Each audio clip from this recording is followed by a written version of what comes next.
అందరికీ నమస్కారం అండి. నేను పవన్ కళ్యాణ్ గారి గురించి ఎన్నోసార్లు వీడియో చేయాలనుకున్నాను. నాకు అది వీలు కాలేదు. సో, ఒక 5, 6 ఇయర్స్ బ్యాక్ వీరబ్రహ్మం గారి కాలజ్ఞానంలో నా సెంటెన్స్ అని చెప్పేసి నేను ఒక సెంటెన్స్ చదివానండి. అదేంటంటే పవనుడొచ్చెనయ్య తెలుగు రాష్ట్రాల్లో అని చెప్పేసి నేను ఒక సెంటెన్స్ చదివాను. అదేంటి అనేసి ఈరోజు చూస్తేనేమో దాని మీద ఇన్ని వీడియోస్ ఉన్నాయని నేను అసలు అనుకోలేదండి. ఈరోజే చూశాను నేను.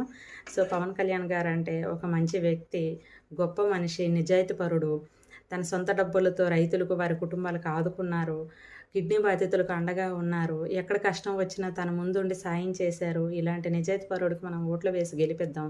ఇటువంటి వ్యక్తి పవన్ కళ్యాణ్ గారు మన అసెంబ్లీలో ఉంటే మన భావితరాల భవిష్యత్తుకి బావుంటుందండి. మన భావితరాల భవిష్యత్తు బావుంటుంది.